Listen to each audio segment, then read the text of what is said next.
Viewers, आज हम पढ़ेंगे class 7 science unit number 2 part number 7। इसमें है एक्सरसाइज पेज नंबर 27-28 है। ये वीडियो लंबी वीडियो होने वाली है। सब मिलकर कहेंगे ला इलाहा इल्लल्लाह मुहम्मद रसूलुल्लाह सल्लल्लाहु अलैहि वसल्लम। तासो मात कमेंट ज़रूर के जस्तास कमेंट्स देर पे इंतज़ार है, मुझे आपके कमेंट्स का बड़ा इंतज़ार रहता है। और here you go. Human respiratory and circulatory system, human respiratory and circulatory system, आज हम इसके बारे में पढ़ेंगे कि human respiratory and circulatory system है क्या। Human respiratory structure response question, जो पिक्चर जो टेबल बनाया हुआ है उसके बारे में हम बात करेंगे। इस तरह structure response question, the table show how the composition of the air change when you inhale and exhale। ये टेबल हमें दिखाता है कि जब आप सांस लेते हो और सांस वापस छोड़ते हो तो क्या होता है। ऑक्सीजन में क्या होता है, कार्बन डाइऑक्साइड क्या होता है, नाइट्रोजन क्या होता है, वाटर वेपर क्या होता है। जैसे ही हम सांस लेते हैं, चार चीज़ें हमारे सांस के अंदर जाती है और जब वो बाहर निकलती है तो कैसी होती है। ये जब हम सांस लेते हैं ये परसेंटेज होता है, जब बाहर निकलता है तो ये परसेंटेज होता है। वो होता क्या है। क्वेश्चन है, इसमें 3 क्वेश्चन है। जिस तरह सबसे पहला क्वेश्चन है why oxygen percentage is reduce in the air that breathe out. Oxygen का परसेंटेज क्यों कम हो गया, 21% से 16% क्यों हो गया। दूसरा है amount of which case is unchanged, कौन सा अनचेंज हुआ है, कौन सा ऐसा है को चेंज नहीं हुआ। जिस तरह नाइट्रोजन चेंज नहीं हुआ। Why carbon dioxide percentage is increase in exhaling the air. Carbon dioxide जब हमने बाहर निकाला तो 0.04% से 4% कैसे हो गया, कैसे ज़्यादा हो गया। ठीक है, ये इसके बारे में हम पढ़ेंगे। Why oxygen percentage is reduce in the air that is breathing out. ये जो ग्रीन में मैंने लिखा हुआ है ये आपके सवाल का जवाब नहीं है, ये सिर्फ इंफॉर्मेशन के लिए लिखा है। सवाल का जवाब सिर्फ ये ब्लू लिखा हुआ है वो है। The amount of inhaled oxygen content 21% of oxygen and 0.0% of carbon dioxide, while the air in the breathe out contains 16.4 of oxygen and 4.4 of carbon dioxide। जो कि हम ऑलरेडी पढ़ चुके हैं कि इसमें इतना ऑक्सीजन जाता है, इतना बाहर निकलता है और इतना कार्बन डाइऑक्साइड जाता है, इतना बाहर निकलता है। क्यों? अच्छा, अब ऑक्सीजन की परसेंटेज कम क्यों हो गई। Our cell use oxygen from the inhaled air and released energy and give out carbon dioxide। our cell, हमारे जो खुलिये है, इंसान के जो खुलिये है वो ऑक्सीजन इस्तेमाल करते हैं। ऑक्सीजन जब हम हवा से लेते हैं वो हमारे सेल इस्तेमाल करते हैं। ठीक है, एंड टू रिलीज एनर्जी, ताकि उसमें ताकत पैदा हो, खुराक है उसकी ताकि उनको ताकत पैदा हो। And give out carbon dioxide, और कार्बन डाइऑक्साइड खून को दे देते, खून से ऑक्सीजन लेते हैं और उसको कार्बन डाइऑक्साइड देते हैं। तो इसलिए जब हम हवा बाहर निकालते हैं, जब बाहर निकलते हैं तो उसमें क्योंकि ऑक्सीजन, हमारे सेल्स जो है ऑक्सीजन ले चुके होते हैं, तो इसलिए जो हम हवा अंदर ले जाते हैं, प्रोसेस करते हैं, बाहर ले आते हैं, तो उसमें वो उतनी ऑक्सीजन नहीं होती जितनी अंदर गई हुई होती है। इसका यही मतलब है। दूसरा क्वेश्चन है amount of which gas is unchanged and why. कौन से गैस का अमाउंट कम हुआ है, लाइक चेंज नहीं हुआ, और क्यों। ये नाइट्रोजन अगर आप देखते हैं तो इसका अमाउंट चेंज नहीं हुआ।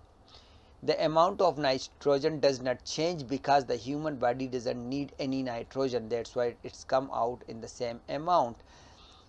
नाइट्रोजन की मिकदार तब्दील नहीं हुई क्योंकि इंसानी जिस्म को नाइट्रोजन की ज़रूरत नहीं होती, इसलिए इतनी ही मिकदार में वापस निकलती है। इंसान को नाइट्रोजन की ज़रूरत नहीं होती, इसलिए नाइट्रोजन अंदर जाती है और वैसे ही बाहर निकल आती है। क्वेश्चन नंबर 3 है why carbon dioxide percentage is increase in the exhaling air. इस एक्सहेलिंग एयर में कार्बन डाइऑक्साइड के परसेंटेज क्यों कम हो गया। क्यू ज़्यादा हो गया। The percentage of carbon dioxide is increase because blood gives oxygen to the cell and take carbon dioxide from the cell. Percentage carbon dioxide का परसेंटेज इसलिए ज़्यादा हो गया क्योंकि blood give oxygen to the cell, क्योंकि खून cell को oxygen देता है, ऑक्सीजन जो उसके पास था वो देता है, एंड टेक कार्बन डाइऑक्साइड, और कार्बन डाइऑक्साइड ले लेता है। ऑक्सीजन देता है और कार्बन डाइऑक्साइड ले लेता है। आप अगर टेबल को देखें तो उसमें लगेगा आपको कि जितना ऑक्सीजन उसने दिया हुआ है, ब्लड ने दिया हुआ है, उतना ही कार्बन डाइऑक्साइड लेगा। ठीक है। The blood gives to the carbon dioxide to the lungs and the lung exhale it. The blood gives that carbon dioxide to the lungs, और वही कार्बन डाइऑक्साइड खून फेफड़ों को देता है, and the lungs is exhale it, और lungs उसको बाहर निकाल देता है। ठीक है। कार्बन डाइऑक्साइड अंदर जाता है, अंदर नहीं जाता, हवा में। हवा जब हम खींचते हैं तो उसमें ऑक्सीजन होता है, जितना ऑक्सीजन हम सेल को देते हैं उतना ऑक्सीजन सेल हमें, उतना कार्बन डाइऑक्साइड सेल हमें वापस कर देता है, और वो कार्बन डाइऑक्साइड हम फेफड़ों में ले जाते हैं और फेफड़ों के ज़रिए हम उसको बाहर निकाल लेते हैं, इसलिए कार्बन डाइऑक्साइड ज़्यादा हो जाता है। अब क्वेश्चन नंबर 2 है, here you go. The following diagram show the structure of arteries, capillaries and veins. जो नीचे डायग्राम है वो आपको दिखाता है कि आर्टरीज क्या है, वेन्स क्या है और कैपिलरीज क्या है। The following diagram show it. इसमें कुछ क्वेश्चन हैं। Which blood vessels can be seen only through microscope? B. Which blood vessels will hold more blood than the other two? C. Why pulse is produced only in arteries? Question number 1, अगर आप इसको देखिए, ये diagram है हमारे पास। Arteries ये है, arteries ये है, वेन ये है और कैपिलरीज ये है। कैपिलरीज बहुत छोटी छोटी होती है, ठीक है, और वेन जो होता है उसमें वेन और आर्टरीज एक ही जितनी होती है, पर आर्टरीज का वाल मोटा होता है, उसकी जो दीवारें होती है वो मोटी होती है, और इसलिए उसमें जो होल होता है, जो उसमें खून गुजरता है वो थोड़ा कम होता है, इसमें ये सुराख जिसमें खून गुजरता है वो कम होता है। इस तरह वेन जो होता है, वेन में क्या होता है, वेन थोड़ा सा पतला होता है तो उसमें खून गुजरने का जगह ज़्यादा होती है। अच्छा, अब ये आपका क्वेश्चन नहीं है, ये वैसे इंफॉर्मेशन के लिए। There are 3 type of blood vessels. 3 type की शरियानियाँ होती है, ब्लड वेसल जिसमें ब्लड गुजरता है, उसको 3 किस्म की होती है। आर्टरीज, आर्टरीज मतलब शरियानी क्या होते हैं, carry bloods away from the heart, वो दिल से खून ले जाती है बदन की तरफ, उसको आर्टरी कहते हैं। Veins carry blood back toward the heart, और रगे जो होती है वो आपका खून दिल की तरफ ले आती है। Capillaries the smallest blood vessels connected arteries and when. Arteries और वेन को जो चीज़ इकट्ठे करती है उसको कैपिलरीज कहते हैं।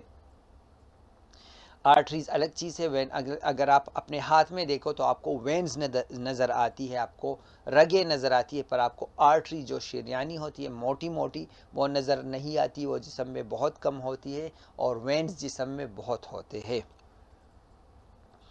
अब which blood vessels can be see only through microscope. Microscope के ज़रिए कौन से ब्लड वेसल को सिर्फ माइक्रोस्कोप के ज़रिए देखा जाता है। उसमें अगर आप देखिए सबसे छोटी वाली जो है उसको हम माइक्रोस्कोप के ज़रिए देख सकते हैं।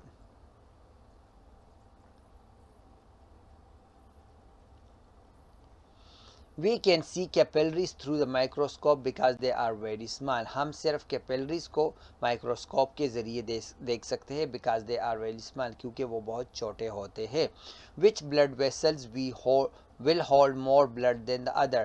कौन से खून की नाली दीगर 2 से ज़्यादा खून रखेगी? इन तीनों में से कौन से में खून ज़्यादा होता है? The vein are thinner than arteries. रगे शरियानों से पतली होती है। That's why the vein can hold more blood, इसलिए रगों में ज़्यादा खून होता है। Why pulse is produce only in the arteries. नब्ज सिर्फ शरियानों में क्यों होता है, आपके रगों में क्यों नहीं होता। सिर्फ अगर आप हाथ रखेंगे एक नब्ज पर तो वहाँ पर एक शरियान गुजरी हुई होती है, शरियान लाइक मोटी रगें अंदर गुजरी हुई होती है, वो उसमें सिर्फ जो नब्ज होता है वो सिर्फ वो आर्टरीज में क्यों होता है। When the heart push blood into the arteries, जब दिल ज़ोर से, जब दिल ब्लड फेंकता है आर्टरीज में, आर्टरीज में जैसे ही ब्लड फेंकता है, खून फेंकता है, दिल खून फेंकता है, that pressure make the pulse, और उसमें जो प्रेशर के साथ, बहुत ज़ोर के साथ जब फेंकता है तो उस प्रेशर से आपका नब्ज बनता है। उसमें एक जगह होती है जिस्म में, आर्टरीज में एक जगह होती है जो कि ऊपर नीचे होने लगती है। जैसे ही वो पुश करता है, जितनी दफ़ा वो पुश करता है वो ऊपर नीचे होती है। जितनी दफ़ा दिल से खून निकलता है वो चीज़ ऊपर नीचे होती है और उससे पल्स बनता है। पल्स मतलब उससे नब्ज़ बनती है।